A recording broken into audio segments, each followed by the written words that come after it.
Hey geeks, if you're a Star Trek fan, especially of the original series and Spock, I highly recommend this graphic novel. 5 stars all the way on this one. This is an IDW product. They were supposed to publish several volumes of this, but I think volume 4 was the last volume because I found this in the book. It basically said, we are not going to resume publishing these graphic novels. So I don't know, probably financial reasons, but these are collected, I think, from some of the original IDW comics that were coming out. What makes this one a standout is that obviously it's about Spock, and it was just so well written, and it really captures the character of Spock, and it expands on what happened to Spock prior to the events of the first J.J. Abrams Star Trek movie, but that's what it says, but that's not really relevant to this graphic novel. Other than the fact that in this book, Spock is returning from Romulus, where he has been a teacher, and he's been teaching the Romulans the Vulcan's way as part of the peace initiative. And this, of course, goes back to TNG, I believe, you know, that plot point. And they give you a good update on what's going on, where they're at in this particular, I guess, timeline of the Star Trek universes, or I guess now universes, thanks to J.J. Abrams. But what makes this so cool is essentially as he's riding on this, I guess, smuggling ship through the neutral zone, he meets this Saurian passenger who is curious about Spock and starts asking him several questions. And basically Spock's response is always kind of like, mind your own business. But it does trigger memories from Spock's past. And that's what this book is about. But the best one is the one that's been getting a lot of traction lately on YouTube with the, I guess, fan-made film, Reunification. And I have not seen that film until after I read this graphic novel. I heard about it, and I looked for it, and I don't know. All I kept finding were videos about it, but not the actual videos. So I was just like, whatever. But I ended up finding it, and it's cool, you know. But it's like 3.5 minutes long, I think.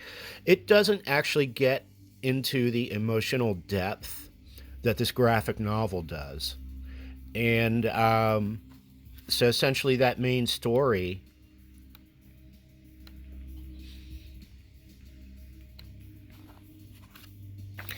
is Spock finds out, you know, that Kirk is no longer alive. The events of Star Trek Generations have been conveyed to him. And so he rents a transport to go to the planet where Kirk lost his life. Sorry if this is spoilers, but y'all should know this story by now. I mean, it's been 20 years or so. But it's just very cool to have a document in this graphic novel of the moment that Spock finds out that his lifelong friend is deceased, and in the manner in which he passes away.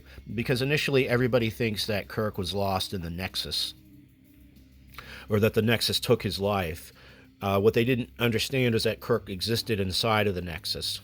It wasn't until Jean-Luc Picard figured that out. And in fact, one of the cool little stories in here is when Spock visits the captain of the Enterprise, who was there during that incident at the beginning of Star Trek Generations when they encounter the Nexus. This one right here. This was pretty cool. Because the guy is like, You know, Spock's like giving him assurances. And he's like, well, maybe it's not the most auspicious beginning for a captain's career, losing James T. Kirk. So Kirk died on his watch, technically. But it was Kirk who volunteered to try to go and save all those refugees. As well as saving the lives of 47 refugees, you have nothing to be ashamed of, Captain. I can still remember what he told me up on the bridge. Risk is part of the game if you want to sit in the chair. And that is a line from the Generations movie. So, yeah, this is, the artwork is sufficient. There's, flashbacks to him with his father and with his human mother on Vulcan, and how he was kind of just sort of like a problem child when he was a youth. And sort of, so they're showing like, how he's kind of forming bonds with his father, with Sarek.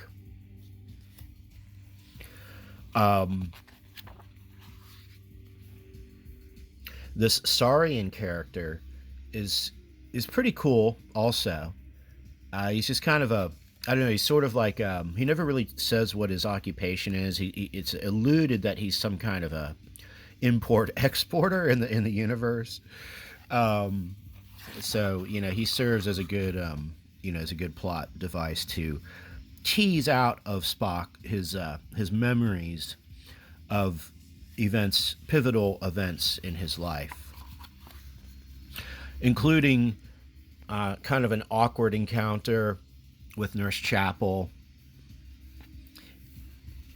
Yeah, they were never really able to consummate their relationship for various professional reasons and special reasons. Sort of the awkward elevator encounter. And then to kind of fill out, I like that they have a sort of a con era story here at the old school engineering uniforms. Then to kind of fill it out, they threw in one of the old Gold Key issues, the Gold Key comics. These were back in, when was this published? I think in the early 70s. This was interesting because when this comic actually came out, what they were saying is the show actually had a couple of episodes or so, I think, before it had even been canceled. So they were already, trying to capitalize on the popularity, or I guess what they thought might have been the coming popularity of the show. I mean, nobody really knew that it was going to get canceled, I think, after 3 seasons. Or they didn't want it to be, but, TV cancellations are kind of a funny thing. Sometimes you think a show is going to get canceled and it doesn't.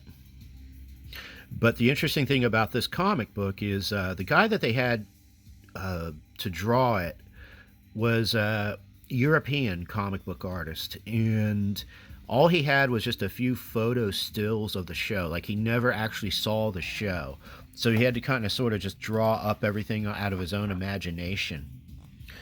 And that's why the Enterprise, sometimes it looks kind of close to what it is in the show, but it's a little more fussy in its technical design. And of course, kind of the alien worlds here, they didn't really have the special effects in the show to duplicate something like that. So I don't know. The guy did the best he could, and it actually makes it look kind of unique, and it makes it look kind of cool. And then he didn't really have a big grasp on the characters, too, because, again, he never was able to just sit down and watch the show at that point. But yeah, this is an interesting, this is a very old school Star Trek type of story where they land on this alien planet and there's like these beings of light. One of them unknowingly to everybody else kind of possesses Spock and sort of gives him direction on how to save this planet, which is constantly undergoing geological transformations, kind of a la the Genesis effect. And it's just got that, they bring down like these heavy vehicles like, when did you ever see these vehicles on the Enterprise? You know, they got all kinds of gear up there in the Enterprise. So, you know, the artwork is appropriately of the age, kind of pulpy, kind of European. I mean, you can see the European influence of the artist. So yeah, it's you know, these old Gold Key issues are awesome. They're very cool. And yeah, this thing runs, I think, like 30 pages. You know, because back then, you know, 30, 40 pages, man, of comics. That's what they would give you for like 10 cents, 12 cents, 15 cents, you know. So, yeah, highly recommend this. You know, highly recommend it. I got a copy. I got a new copy for $8, you know. Yeah, don't buy it on Amazon. It's probably full price there. What else did I get that was interesting? In the Days of the Rockets, Atlas Comics Library #3. So, Fantagraphics is reprinting a lot of these old Atlas comics, which Atlas came prior to Marvel, but was I guess part of the Timely Comics publishing. Um, and they're doing it in sort of this large format size, which is awesome. You know, this is kind of your more standard comic book size graphic novel.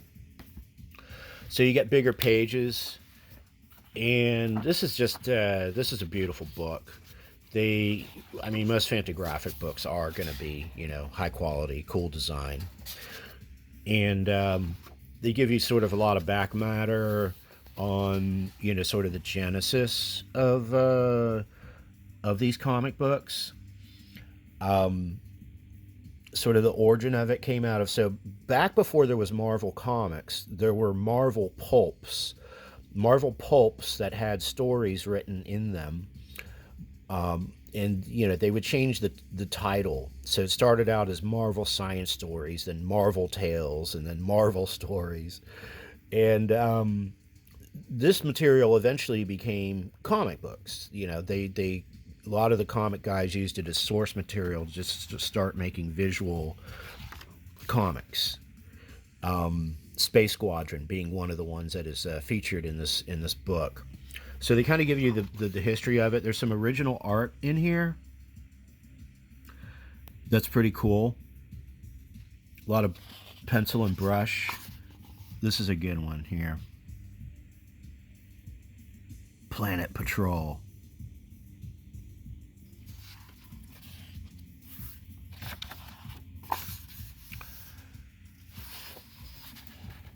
So they were running some comics in the Sunday newspapers. This one was, I'd like to get the collected works of this one. It's not in this book, but they used it as an example. Um, I think the artist was, yeah, Jack Williamson. I don't know if he's related to Al Williamson or not. I don't. Maybe he's Al's father, but because art style seems similar. But yeah, this was interesting. This was something that kind of kicked off the sort of science fiction rocket era of exploration in comics. So you had things like Unknown Worlds popping up. There was a lot of competition with Atlas Comics, and so they were kind of late to the science fiction game.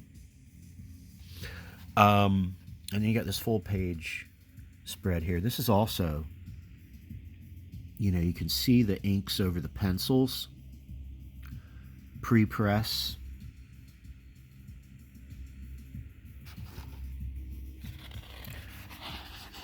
In TV and in the movies, Flash Gordon and Buck Rogers were already popular. On TV, you had, was it Corbett? Rick Corbett, Space Cadet? Or Captain? Yeah, I think it was Rick Corbett, Space Cadet, and Captain Video.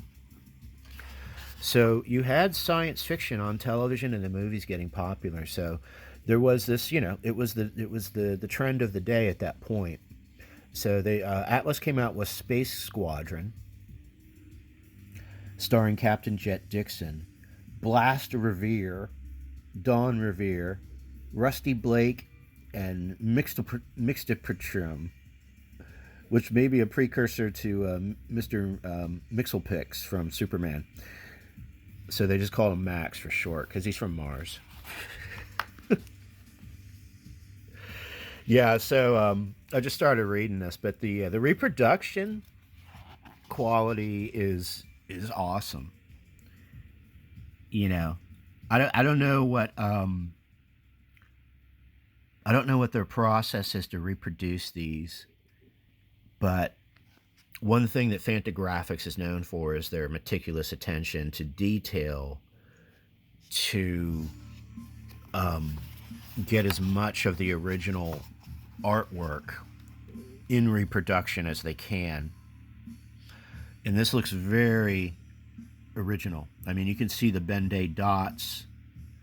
You can see, I'm pretty sure the original coloring is what I love about this. So it hasn't been touched up and recolored like a lot of other trade paperbacks that you have out there, these days.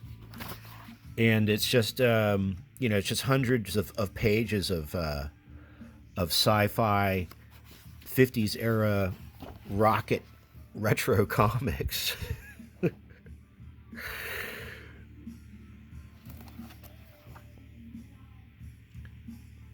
You get planets with dinosaurs, atom bombing planets. There's like all these side plots. There's some romance comics worked into this. There's rivalries, and of course, plenty of space action. There's a cover of that one.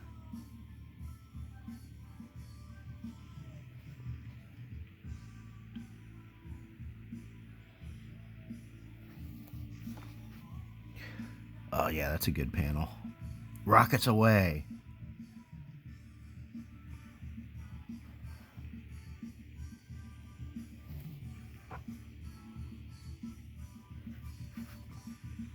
Plenty of aliens, undersea adventure, giant solifipods.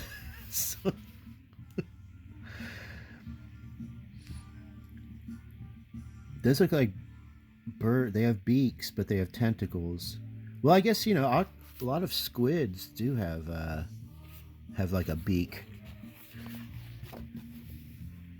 They even have the original ads. Be a success as a radio television technician. I might have to send away for that. I'm looking for a career change. What else? So we have ESP, psionic capabilities, strange planet, champions of the galaxy, strange monsters. Yeah, I mean, this book is it's a beast, man. It's awesome. Speed Carter, Spaceman. What else do we have in here? The artwork is just awesome. Thumbing through this book, like I haven't seen any uninteresting artwork. Just the way it's the coloring, the draftsmanship. Of course, you love the spaceships and the technology because it's just so retro. And look at these covers. Speed Carter, Spaceman, and the Space Sentinels. Yeah, some of the artists are, from what I read in the foreword of this book, they had to actually do some research and kind of track down the original writers and artists to figure out who they were, because back then the publishers didn't care about giving credit to the writers or the artists or the inkers or the letterers. You just didn't have the credits on the books like you have now. So, there was even some written material in these magazines, so they couldn't completely get away from the pulp structure. So they'd have like these little short stories in there, And they reproduced those. Wow, polio precautions. Man. Yeah, polio was a thing back then. It was a very common disease. So there's a PSA for you from that era. Used to be able to get 50 cars for $1. Little plastic toys. Yeah, just a you know, pure sci-fi, old school pulp science fiction. You gotta love it, man. You gotta love it. Die, spaceman, die. Just all out space war here, man.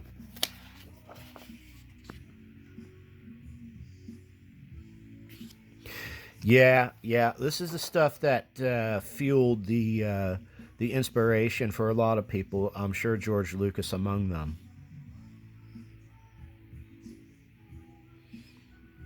Like fighting dudes in space who are wearing like men's bikini shorts.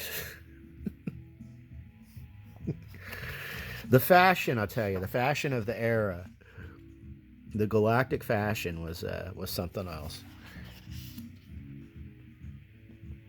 The traitor from Mars.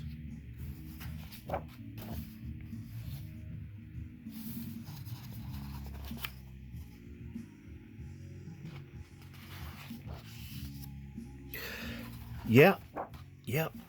Oh, that's a cool monster. This is like some cosmic horror here. This is H.P. Lovecraft type stuff. Nice. Beautiful book. If you can snag a copy, I think these were published just recently. They're available on Amazon and I'm sure most local comic book shops. So check it out. All right. Until the next one, stay geek.